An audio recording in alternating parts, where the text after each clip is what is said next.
ಪಿಕ್ಚರಲ್ಲಿ ನಾನು hero friend ಇನ್ನೊಬ್ಬ hero ಆಗಿ ಮಾಡಿದ್ದೀನಿ. ಸೊ ನನ್ನನ್ನು ಇವ್ರು ಕಾಮಿಡಿಯನ್ನೇ ಅಂತಿದ್ದಾರೆ, ನಾನು ಹೀರೋ ಅಂದ್ಕೊಂಬಿಟ್ಟಿವ್ನಿ. ಸೊ ತಮಟೆ ಎಲ್ಲ ಹೊಡಿಸಿ ಇಲ್ಲ. ಶರತ್ ಸರ್ ಈ ಸಿನಿಮಾನ ಇವತ್ತು ನಗ್ತಾ ಇದ್ದಾರಲ್ಲ, ನಾನು ಈ ಮನುಷ್ಯನ ಬಗ್ಗೆ ತುಂಬ ನನಗೆ ಯಾಕೆ ಬರಬೇಕು ಅನಿಸ್ತು ಈ ಕಾರ್ಯಕ್ರಮಕ್ಕೆ ಅನ್ನೋಕ್ಕೆ ಹೇಳ್ತೀನಿ. ಇವ್ರು ನಾನು ಸೆಟ್ಟಲ್ಲಿ ನಕ್ಕಿದೆ ನೋಡಿಲ್ಲ, ಪ್ರತಿದಿನ ಹತ್ಕೊಂಡೇ ಇರೋರು. ಅಂದರೆ ಪ್ರತಿದಿನ ಇಡೀ ಸೆಟಪ್ ಬರೋಕ್ಕಿಂತ ಮುಂಚೆ ಅಲ್ಲಿ ಕಸ ಹೊಡೆದವ್ರು ಇವರೇ, ಅದನ್ನ ರೆಡಿ ಮಾಡಿಟ್ಟವ್ರು ಇವರೇ. ರಾತ್ರಿ 12 ಗಂಟೆ 1 ಗಂಟೆಗೆ ಫೋನ್ ಮಾಡಿ ನನ್ನ ಹತ್ರ ಮಾತಾಡ್ತಾಯಿದ್ರು, ಹಿಂಗಿದೆ ಪರಿಸ್ಥಿತಿ ಅಂತ. ಅದೇನೋ ಹೇಳ್ತಾರಲ್ಲ, ಕೈ ಕೆಸರಾದರೆ ಬಾಯಿ ಮೊಸರು ಅಂತ, ಅದೆಲ್ಲ ನಿಂತೋಗ್ಬಿಡೋದೆ. ಈಗ ಮೊಸರು ತೋರಿಸಿ ಹೊಂಟೋಗ್ಬಿಡ್ತಾರೆ. ಕಷ್ಟಪಟ್ಟವ್ರಿಗೆ ಇವತ್ತು ನಾನು ತುಂಬ ಸಿನಿಮಾ ನೋಡಿದ್ದೀನಿ ಇತ್ತಿತ್ತಲಾಗೆ, ಒಳ್ಳೊಳ್ಳೆ ಕಂಟೆಂಟ್ ಸಿನಿಮಾಗಳು ಬಂದವು. ಸೊ ನೀವು ಇಲ್ಲಿ ಕಂಟೆಂಟ್ ಇಟ್ಕೊಂಡು ಸಿನಿಮಾ ಮಾಡಿದ್ರೂ ಆಗಲ್ಲ, ಎಮೋಷ್ನಲ್ ಇಟ್ಕೊಂಡು ಸಿನಿಮಾ ಮಾಡಿದ್ರು ಆಗಲ್ಲ, ಫೈಟ್ ಇಟ್ಕೊಂಡು ಮಾಡಿದ್ರು ಆಗಲ್ಲ. ಬೇರೆ ಭಾಷೆ ಸಿನಿಮಾಗಳು ಹಂಗಿದೆ ಹಿಂಗಿದೆ ಅಂತೀವಿ, ನಮ್ಮ ಭಾಷೆ ಸಿನಿಮಾನ ನಾವು ಟ್ರೈ ಕೂಡ ಮಾಡಲ್ಲ. ಅಟ್ಲೀಸ್ಟ್ ಟ್ರೈ ಮಾಡಿದ್ರೆ ಏನು ಕಂಟೆಂಟ್ ಇದೆ ಅಂತ ಗೊತ್ತಾಗುತ್ತೆ. ಸೊ ಯಾವುದೋ 4 ಜನ ಇದನ್ನು ಹಾಳು ಮಾಡೋಕ್ಕಂತಲೇ ಒಂದಿಷ್ಟು ಜನ ಇದ್ದಾರೆ, ಅವ್ರಿಗೆ ಮುಖಗಳೇ ಇರಲ್ಲ, ಡಿ ಪಿನೇ ಇರಲ್ಲ, ಒಂದು ಫಾಲೋವರು ಒಂದು ಪೋಸ್ಟು ಇರಲ್ಲ. ಅಂಥವ್ರು ಒಂದು 4 ಜನ ಬಂದ್ಕೊಂಡು ಈ ವರ್ಷ ಪೂರ್ತಿ ಕಷ್ಟಪಟ್ಟವ್ರು ಇರ್ತಾರೆ. ಒಂದು ಸಿನಿಮಾ ದುಡ್ಡಿದ್ರೂ ಕೂಡಲೇ ಆಗಲ್ಲ. ಒಂದು ಸಿನಿಮಾಕ್ಕೆ ಒಂದು ಶ್ರಮ ಬೇಕು, ಭಕ್ತಿ ಬೇಕು, ಸ್ಕ್ರಿಪ್ಟ್ ಬೇಕು, ತುಂಬ ಅದಕ್ಕೆ ತಪಸ್ಸು ಮಾಡಬೇಕು. ಇದು ನಾನು ಹೊಸದಾಗಿ ಹೇಳಬೇಕಾಗಿಲ್ಲ, ನಮ್ಮನ್ನು ಆಳಿ ತುಂಬ ಎಲ್ಲ ಸಾಧಿಸಿ ಇಲ್ಲಿ ಸಕ್ಸಸ್ ಕೊಟ್ಟು ಹೋಗಿದ್ದಾರೆ. ಸೊ ಇದನ್ನು ಯಾವುದೋ ಕಮೆಂಟ್ ಓದ್ಬಿಟ್ಟು ಅಥವಾ ಯಾವುದೋ ಸಣ್ಣ ಪುಟ್ಟ ರಿವ್ಯೂ ನೋಡ್ಬಿಟ್ಟು ನಾವು ಡಿಸೈಡ್ ಮಾಡೋದಲ್ಲ. ನಮ್ಮ ಬದುಕನ್ನು ನಾವೇ ನಮ್ಮ ಕೈಯಲ್ಲಿಟ್ಟು ಡಿಸೈಡ್ ಮಾಡ್ತೀವಲ್ಲ, ಸಿನಿಮಾ ಕೂಡ ಅಷ್ಟೇ. ಈ ಸಿನಿಮಾದಿಂದ ನಿಮಗೆ ತೆರೆ ಮೇಲೆ ಕಾಣೋ ಒಂದು 25 ಜನ ಆರ್ಟಿಸ್ಟ್ ಅಷ್ಟೇ ಬದುಕ್ತಾ ಇದ್ದಾರೆ ಅನ್ನೋದು ಸುಳ್ಳು. ಇವತ್ತು ಪ್ರೆಸ್ ಮೀಟ್ ಆಗ್ತಾ ಇದೆ, ಅದು ಕೂಡ ಸಿನಿಮಾಯಿಂದನೇ. ಆ ಸಿನಿಮಾಕ್ಕೆ ಊಟ ಬರ್ತದೆ, ಆ ಊಟಕ್ಕೆ ಅಕ್ಕಿ ಬೆಳಿತಾನಲ್ಲ ರೈತ, ಅವ್ರಿಗೆ ಕೂಡ ಸಿನಿಮಾದವ್ರಿಗೆ ಕನೆಕ್ಷನ್ ಇದೆ. ಅಷ್ಟೆಲ್ಲ ಕನೆಕ್ಷನ್ ಇದೆ. ಇದರಿಂದ ಸಿನಿಮಾ ಗೆದ್ರು ಕೂಡಲೇ ಹುಲಿ ಕಾರ್ತಿಕ್ ಅಥವಾ ಶರತ್ ಮಾತ್ರ ಬದುಕಲ್ಲ, ಇದರಿಂದ ನಾವೆಲ್ಲರೂ ಬದುಕ್ತೀವಿ. ಇದಕ್ಕೆ ಯಾರೋ 4 ಜನ ಈ ಅಕ್ಕಿಲಿ ಹುಳ ಇದ್ದಂಗೆ ತಂದು ಬಿಟ್ಬಿಡ್ತಾರೆ. ಅದೆಲ್ಲ ಅಕ್ಕಿ ಮೂಟೆ, ಭತ್ತದ ಮೂಟೆ ಎಲ್ಲ ತಿಂದು ಹಾಳು ಮಾಡಿಬಿಟ್ಟಿದೆ. ಇವತ್ತು ಎಷ್ಟು ಸಿನಿಮಾ ರಿಲೀಸ್ ಆಗ್ತಾ ಇದ್ದಾವೆ, ನಮ್ಗೆ ಎಷ್ಟು ಸಿನಿಮಾ ಗೆಲ್ತಾ ಇದ್ದಾವೆ, ಯಾರೂ ಅಲ್ಲ. ಇದು ಯಾವುದೋ 4 ಹುಳ ಸೇರ್ಕೊಂಡು ಇದು ಮಾಡುತ್ತಲ್ಲ, ಅಷ್ಟೇ ಪ್ರಾಬ್ಲಮ್. ಯಾಕೆ ಹೇಳಿದೆ ಅಂದರೆ, ಇವ್ರು ಕಷ್ಟಪಟ್ಟಿರೋದು, ಇವ್ರು ಹತ್ತಿರೋದು, ಇವರು ಆ ಫೀಲ್ಡಲ್ಲಿ ಒಬ್ಬ ಹೀರೋ ಆಗಿ ಅಲ್ಲಿ ಯಾವುದೋ ಮಣ್ಣು ಬಾಚ್ತಾ, ಅಂದ್ರೆ ಮಣ್ಣು ತಪ್ಪಲ್ಲ ನಾನು ಹೇಳೋದು. ಅಂದರೆ ನಮ್ಮಲ್ಲಿ ಹೀರೋ ಅಂದರೆ ಹೀಗೆ ಬಂದು ಆ್ಯಕ್ಟಿಂಗ್ ಮಾಡಿ ಅವರಿಗೆ ಸಾವಿರಾರು ಜವಾಬ್ದಾರಿ ಇರುತ್ತೆ, ತೆರೆ ಮೇಲೆ ಮೆಚ್ಚಬೇಕಾಗಿದ್ದಿರುತ್ತೆ. ಆ ಮೆಚ್ಚೋ ಕೆಲಸ ಮಾಡೋದು ಬಿಟ್ಟು ಇವರಿಲ್ಲಿ ನೀರು ಹಾಕ್ಕೊಂಡು ಮಜ್ಜಿಗೆ ಹಾಕ್ಕೊಂಡು, ಸರ್ ನಾನು ಹೇಳ್ತಾ ಇದ್ದೆ ಸರ್ ಪಾತ್ರದಲ್ಲಿರಬೇಕು, ಇಲ್ಲ ಸರ್ ಇದನ್ನೆಲ್ಲ ಮಾಡಲೇಬೇಕು, ಎಲ್ಲ ಜವಾಬ್ದಾರಿ ಇದೆ, ನಂಬಿಕೆ ಅಂತ ಇದ್ರಲ್ಲ. ಇಷ್ಟು ದಿನ ಆ ನಂಬಿಕೆಯಲ್ಲಿ ಕೆಲಸ ಮಾಡಿದ್ರಲ್ಲ, ಆ ನಂಬಿಕೆ ಇಟ್ಕೊಂಡು ಇಲ್ಲಿ ತನಕ ಏನೇನೋ ಆಯಿತು ಇವರ ಈ ಸಿನಿಮಾ ಜರ್ನಿಲಿ ತುಂಬ ಆಗಿದೆ. ಅದನ್ನೆಲ್ಲ ತಡ್ಕೊಂಡು ಇಲ್ಲ ನಾನು ಕನ್ನಡಿಗರಿಗೋಸ್ಕರ ಸಿನಿಮಾ ಮಾಡಿದ್ದೀನಿ, ಅವ್ರನ್ನ ರಂಜಿಸ್ಬೇಕು, ಅವ್ರಿಗೆ ಬೇರೆ ಕೆಲಸಗಳು ಮಾಡ್ಬೋದು, ಇಲ್ಲ ಇದರಿಂದ ಏನೋ ಮಾಡಬೇಕು ಅಂತ ಮಾಡಿದಾರಲ್ಲ, ಅದಕ್ಕೆ ನಮ್ಮೆಲ್ಲರೂ ಚಪ್ಪಾಳೆ ಇರಬೇಕು. ಪ್ರಯತ್ನಕ್ಕೆ ಚಪ್ಪಾಳೆನೇ, ಪ್ರಯತ್ನ ಮಾಡ್ತಾನೆ ಇರಬೇಕು.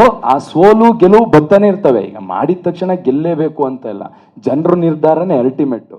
ಆದರೆ ಜನ ಏನೋ ಒಂದು ಮಾಡಿದಾನಲ್ಲ ಹಿಂಗೆ ನೋಡಿದ್ರು ಸಾಕು, ಜಾಸ್ತಿಯನ್ನು ಬೇಡ, ಹಿಂಗೆ ನೋಡಿದ್ರೂ ಸ್ಟಾರ್ ಆಗಿಬಿಡ್ತಾರೆ. ಯಾರ್ಯಾರೋ ಸುಮ್ಮನೆ ಏನೇನೋ ಮಾಡಿದವರಿಗೆ ಯಾವುದ್ಯಾವುದೋ ವಿಷಯಗಳಿಗೆ ಸ್ಟಾರ್ ಮಾಡಿದ್ದೀರಾ. ಹಗಲು ರಾತ್ರಿ ಕಷ್ಟ ಬರೆಯೋ ಕೆಲಸಗಾರನ್ನ ಸ್ಟಾರ್ ಮಾಡಿ, ಸೊ ನಮ್ಗೆಲ್ರಿಗೂ ಇನ್ನೂ ಜಾಸ್ತಿ ಊಟ ಸಿಗುತ್ತೆ. ಯಾಕಂದರೆ ನಾವೇ ಇಲ್ಲೇನೋ ಇದು ಆಗ್ತಾ ಹೋದರೆ ನಮಗೆ ಊಟಕ್ಕೆ ಕಷ್ಟ, ನಾವು ರೇಷ್ಮೆ ಹುಳ ಸುತ್ಕೊಂಡಂಗೆ ನಮ್ಮ ಊಟಕ್ಕೆ ನಮ್ಗೆ ಕಷ್ಟ ಆಗಿಬಿಡ್ತದೆ. ಸಿನಿಮಾಗಳು ಗೆಲ್ಲಬೇಕು, ಒಳ್ಳೊಳ್ಳೆ ಕಂಟೆಂಟ್ಗಳು ನಮ್ಮ ಕನ್ನಡದಲ್ಲೂ ತುಂಬ ಒಳ್ಳೆಯ ಬರುತ್ತೆ. ನಾವೇನು ಮಾಡಿ ಫಿಕ್ಸ್ ಆಗಿಬಿಟ್ಟಿದ್ದೀವಿ, ತೆಲುಗು ತಮಿಳು ಹಿಂದಿ ಇವ್ರು ಮಾತ್ರ ಚೆನ್ನಾಗಿ ಮಾಡ್ತಾರೆ, ನಮ್ಮವ್ರು ಬರೀ ಹಂಗೆ ಮಾಡ್ತಾರೆ. ನಮ್ಮವ್ರಿಗೂ ತಾಕತ್ತೈತೆ, ನಮ್ಮವ್ರದ್ದು ಒಂದೊಂದು ಸಿನಿಮಾ ನೋಡಿ ಹೆಂಗೈತೆ. ಈಗ ರೀಸೆಂಟಾಗಿ ರಿಲೀಸ್ ಆದ ಸಿನಿಮಾಗಳು ನೋಡಿ, ಅಥವಾ ನಾವೇ ಹೇಳ್ತೀವಿ ಇನ್ನೊಂದು ದಿವಸ, ಅಯ್ಯೋ ಈ ಸಿನಿಮಾ ಯಾಕೆ ಸೋತ್ಬಿಡ್ತು, ಭಾಳ ಚೆನ್ನಾಗಿತ್ತಲ್ಲ. ನಾವೇ ಅವತ್ತು ಟ್ರೈ ಮಾಡಿರಲ್ಲ, ಟ್ರೈ ಮಾಡಿ, ಇದು ನಮ್ಮ ರಿಕ್ವೆಸ್ಟು. ಯಾಕಂದರೆ ಎಲ್ಲವೂ ನಾವು ಮಾಡೋದೇ ಜನರನ್ನ ರಂಜಿಸೋಕ್ಕೆ, ಜನರನ್ನ ಖುಷಿ ಪಡ್ಸೋಕ್ಕೆ. ಹೌದು, ನಮ್ಮ ಹೊಟ್ಟೆಪಾಡು ನಡೀತದೆ, ನಾವು ಕಲ್ತಿದ್ದು ಕಲೆನೇ, ನಮಗೂ ದುಡ್ಡು ಸಿಗುತ್ತೆ, ನಿಂಗೆ ದುಡ್ಡು ಸಿಗುತ್ತೆ ಮಾಡ್ತೀಯ. ಹೌದು, ನನಗೆ ಇದು ಬಿಟ್ಟರೆ ಬೇರೆ ಕೆಲಸ ಇಲ್ವಲ್ಲ, ಜನರನ್ನ ರಂಜಿಸೋದೇ ಇದು ಕೆಲಸ. ಸೊ ತುಂಬ ಹಾರ್ಡ್ ವರ್ಕ್ ಮಾಡಿದ್ದಾರೆ. ನನಗೆ ಹೇಳಬೇಕು ಅನಿಸ್ತು, ಅದಕ್ಕೆ ಹೇಳಿದೆ. ಯಾಕಂದರೆ ಇಡೀ ಸೆಟ್ಟಲ್ಲಿ ಆ ಪಾಂಡಿಚೇರಿಗೊಂದು ನಾನು ಕರ್ಕೊಂಡು ಹೋಗಲ್ಲ, ಅದು ಬಿಟ್ಟರೆ ಪ್ರತಿದಿನವೂ ಇವ್ರ ಜೊತೆ ಇರ್ತಿದೆ. ಎಲ್ಲ ಇಡೀ ಸಿನಿಮಾ ಇರ್ತೀರ ಅಂತ ಪಾಂಡಿಚೇರಿಗೆ ಬಿಟ್ಟೋಗಿದ್ದಾರೆ ಸರ್, ಅಹಮದಾಬಾದು. ಸರ್ ಇನ್ನು ಈ ಹೆಸರು ಗೊತ್ತಿಲ್ಲ ನೋಡಿ ಸರ್, ಹೇಳೂ ಇಲ್ಲ ಇಲ್ಲಿ ಶೂಟಿಂಗ್ ಅವರು ಮಲ್ನಾಡವರಲ್ಲ, ಬೆಂಗಳೂರೇ ಅವ್ರಿಗೆ ಹೆಚ್ಚು. ಸೊ ಆಮೇಲೆ ಮೇಡಮ್ ಇದು ಸಿನಿಮಾದ ಕೇಳಿದ್ರಲ್ಲ, ಒಬ್ರು ಆಟೋ ಡ್ರೈವರ್, ಇದ್ರಲ್ಲಿ ಏನು ಸ್ಪೆಷಲ್ ಇಲ್ಲ ಅಂತ. ಒಬ್ಬೊಬ್ಬ ಆಟೋ ಡ್ರೈವರಿಗೂ ಒಂದೊಂದು ಜೀವನದ ಒಂದೊಂದು ಕತೆ ಇದೆ. ಇದರಲ್ಲಿ ಯಾವುದೋ ಒಬ್ಬ ಆಟೋ ಡ್ರೈವರ್ ಜೀವನದ ಕತೆ. ದೊಡ್ಡ ಮನ್ಸ ಅಂದ್ರೂ ಕೊಡ್ಲೆ, ದುಡ್ಡು ಇದ್ರೆ ದೊಡ್ಡ ಮನ್ಸ ಅಲ್ಲ. ಬುಡ ನೀನ್ ದೊಡ್ಡ ಮನ್ಸ, ದೊಡ್ಡ ಮನ್ಸ, ಈ ತರ ಈ ಸುಮಾರು ಅರ್ಥಗಳಿದೆ. ಈ ಒಂದು ಅರ್ಥ ಈ ದೊಡ್ಡ ಮನ್ಸಂಗೆ ಕೊಡ್ತಾರೆ. ದೊಡ್ಡ ಮನ್ಸ ಅಂದ್ರೇನೆ ದುಡ್ಡು ಅಂತಲ್ಲ, ಬೇರೆ ಪ್ರೀತಿಯಿಂದ ದೊಡ್ಡ ಮನುಷ್ಯನೋ ಅಥವಾ ವ್ಯವಹಾರದಲ್ಲಿ ದೊಡ್ಡ ಮನುಷ್ಯನೋ, ಈ ಥರದ್ದು ಒಂದಿಷ್ಟು ಒಬ್ಬ ನಾಯಕನಿಗೆ ಏನು ಬೇಕೋ ಆ ಎಲಿಮೆಂಟ್ ಇದೆ. ಸೊ 100% ಎಂಟರ್ಟೈನ್ಮೆಂಟ್ ಇದೆ ನಮ್ಮ ಸಿನಿಮಾದಲ್ಲಿ, ಅಷ್ಟು ಹೇಳ್ತೀವಿ. Thank you so much. ಏನಾದರೂ ನಾನು ಕೇಳಿ ಹುಲಿ ಗರ್ಜಿಸ್ಬಿಟ್ಟಿದೆ ಅಪರೂಪಕ್ಕೆ ಅಂತ ಎಲ್ಲ ನೋಡ್ತಿದ್ದಾರೆ. ಇಲ್ಲ ಅಂದ್ರೆ ಇದು ಸತ್ಯ. ನಾವೆಲ್ಲರೂ ಇದರಿಂದನೇ ತಿಂತಾ ಇದೀವಿ. ಇದು ಕುಳ ಬಿದ್ದಾಗ ನಾವು ಅದಕ್ಕೇನೋ ಔಷಧಿ ಮಾಡ್ಬೇಕಲ್ಲ, ಎತ್ತಾಗ ತಲೆ ಕೆಡ್ಸ್ಕೊಂಬಿಡೋದು ಅವಕ್ಕೆಲ್ಲ. ಇಂಥವೆಲ್ಲ 1000 ಬರ್ತವೆ ಹೋಗ್ತವೆ. ಏನು ಮಾಡೋಕ್ಕಲ್ಲ ಸರ್. ನಾವು ಅದಕ್ಕೇನು ಗೊತ್ತಾ, ನಾನಂತೂ ಏನು ಮಾಡ್ತೀನಿ ಗೊತ್ತಾ, ಈ ಕಮೆಂಟ್ಗಳಿಗೆಲ್ಲ ತಲೆನೇ ಕೆಡಿಸ್ಕೊಬೇಡ ಸರ್. ಕಮೆಂಟ್ ಮಾಡಿದವ್ರು ನೀವು ಅವ್ರ ಲೈಫ್ ಸ್ಟೋರಿ ತೆಗೆದು ನೋಡಿ. ಅವನ ಅಪ್ಪ ಅಮ್ಮಂಗೆ ಊಟ ಹಾಕ್ತಾರಲ್ಲ, ಅವ ನಂಗೆ ಬುದ್ಧಿ ಹೇಳ್ತಾನೆ, ನೀನು ಅದು ಮಾಡೋ ಇದು ಮಾಡೋ ಅಂತ. ಅವ ಮೊಬೈಲ್ ತಗೊಂಡಿರ್ತಾನಲ್ಲ, ಆ ಮೊಬೈಲ್ ಕೂಡ ಅವನ ಅಪ್ಪನ ದುಡ್ಡಲ್ಲಿ ತಗೊಂಡಿರ್ತಾನೆ.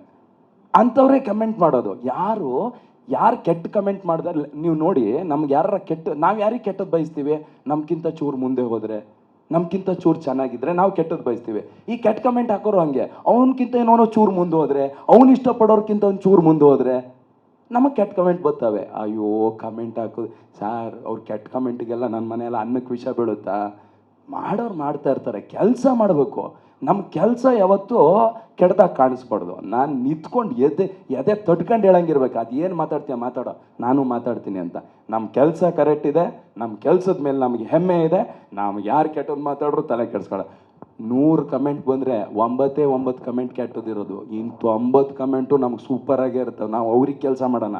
ಇದು ಯಾವುದೋ ಡಿ ಪಿ ಇಲ್ದಿದ್ದವು, ಅವಕ್ಕೆ ಮುಖ ಇಲ್ದಿದ್ದವು, 1-2 ಫಾಲೋವರ್ಸ್ ಇಲ್ದಿದ್ದವು, ಅವಕ್ಕೆ ಹೆಸರು ಇಲ್ದಿದ್ದವು, ಇವಕ್ಕೆಲ್ಲ ತಲೆ ಕೆಡ್ಸ್ಕೊಂಡು ಡಿಪ್ರೆಷನ್ಗೆ ಹೋದರೆ ನಾವು ಬದುಕೋಕ್ಕಾಗಲ್ಲ. ನಮ್ಮನ್ನು ಸಪೋರ್ಟ್ ಮಾಡೋಕ್ಕೆ ಎಷ್ಟು ಚಂದ ಹಾರ್ಟ್ ಕಳಿಸ್ತಾರೆ, ಸ್ಮೈಲ್ ಕಳಿಸ್ತಾರೆ. ಸಾರ್ ನೀವು ಅಂದರೆ ಇಷ್ಟ ಸರ್, ಯಾವ ಸಿನಿಮಾ ಇವ್ರಿಗೆ ಕೆಲಸ ಮಾಡಬೇಕು ನಾವು, ಅದಕ್ಕೆಲ್ಲ ತಲೆ ಕೆಡ್ಸ್ಕೊಂಬಿಡೋದು. ಸೊ ಇದೆಲ್ಲ ಕಾಮನ್ ಆಗ್ಬಿಟ್ಟಿದೆ ಇವಾಗ, ಅದನ್ನ ನೋಡಲೇಬಾರ್ದು ಅಂತ. ಸೊ ನಮ್ದು ಇಷ್ಟೇ ರಿಕ್ವೆಸ್ಟು. ತುಂಬ ಕಷ್ಟಪಟ್ಟಿದ್ದಾರೆ. ನಾನು ಇವರೇನು ನನ್ನ ಹತ್ರ ಹೇಳಿಸ್ತಾ ಇಲ್ಲ, ಹಾಗೆಲ್ಲ ಹೇಳಿಸಿದ್ರು ನಾನು ಹೇಳಲ್ಲ ಸರ್. ಏನು ಗೊತ್ತಾ, ಅದೇ ಪ್ರಶ್ನೆ ಕೇಳಿದಾಗ ಅವರಿಗೆ ಪಾಪ ಹೊಸ್ದಲ್ವಾ, ಅವ್ರಿಗೆ ಭಯ ಆಯ್ತದೆ. ಹಾಂ ಎಸ್. ಇಲ್ಲ ನಾನು ಈಗ ಕಷ್ಟಪಡಲೇಬೇಕಲ್ಲ ಸರ್, ಪ್ರತಿಯೊಬ್ಬರು ಕಷ್ಟಪಡಲೇಬೇಕು ಅವ್ರವ್ರ ಕೆಲಸದಲ್ಲಿ. ಕಾರ್ತಿಕ್ ಸರ್ ಇಷ್ಟೊತ್ತರೆಗೂ ಪಾಸಿಟಿವ್ ಆಗಿ ಹೇಳಿದ್ದಾರೆ, ತುಂಬ ಖುಷಿ ಆಯಿತು. Thank you so much sir. ಗೊತ್ತಿಲ್ಲ, ಫಸ್ಟ್ ಟೈಮು ಇಷ್ಟು ದೊಡ್ಡ ವೇದಿಕೆ ಮುಂದೆ ಕೂತ್ಕೊಂಡು ಈ ರೀತಿ ಮಾತಾಡಿದ್ದು. ಬಟ್ ನನ್ನ ಅನಿಸಿಕೆ ಏನಂತಂದರೆ ಸರ್, ಮಾಡೋ ಕೆಲಸದಲ್ಲಿ ಕಷ್ಟನೋ ಸುಖನೋ ನಮ್ಮ ಕೆಲಸ ಮಾಡೇ ಮಾಡ್ತೀವಿ ನಾವು. ಸೊ ಅದರಲ್ಲಿ ಈಗ ಗೊತ್ತಿಲ್ಲ, ಓದ್ಬೇಕಾದ್ರೆ ಮಕ್ಳಿಗೆ ಕಷ್ಟ ಇರ್ತದೆ, ಅಥವಾ ಕೆಲಸ ಮಾಡ್ಬೇಕಾದ್ರೆ ಒಬ್ಬ ಕೂಲಿಯವ್ರಿಗೂ ಮೂಟೆ ಹೊರಬೇಕು ಅಂದರೆ ಅದು ಕಷ್ಟನೇ. ಸೊ ನನ್ನ ಕೆಲಸನ ಅದು ಕಷ್ಟ ಅಂತ ಅಂದ್ಕೊಳ್ಳಿಲ್ಲ, ನನ್ನ ಶ್ರಮ ನಾನು ಮಾಡಲೇಬೇಕು. ನಾನು ಈ ಒಂದು ಕ್ಷೇತ್ರನ ಇದು ನಮ್ಮ ವೇದಿಕ್ ಸರ್ ಯಾವಾಗಲೂ ಹೇಳ್ತಾ ಇರ್ತಾರೆ, ಇದರಲ್ಲಿ ನಾವೇ ಕೇಳಿ ಪಡೆದ ವರ, ನಮಗೆ ಬೇಕು ಅಂತ ನಾವು ಬಂದಿದ್ದೀವಿ ಅಂತಂದರೆ ಕಷ್ಟನೋ ಸುಖ ಅಂತಲೇ ಭಾವಿಸಿ ಕೆಲಸ ಮಾಡ್ತಾ ಹೋಗ್ತಾ ಇದ್ದೀವಿ. ಆಗಿದೆ, ಇಲ್ಲಿವರೆಗೂ ಆಗಿದೆ. ಭಗವಂತ ಇನ್ನು ಮುಂದೆ ಬಾಬಾ ಎಲ್ಲಿ ತನಕ ಕರ್ಕೊಂಡು ಹೋಗ್ತಾರೆ ಅಲ್ಲಿ ತನಕ ಹೋಗೋದಕ್ಕೆ ನಾವು ರೆಡಿ ಇದ್ದೀವಿ. ಒಂದು ನಿಮಿಷ ಸರ್.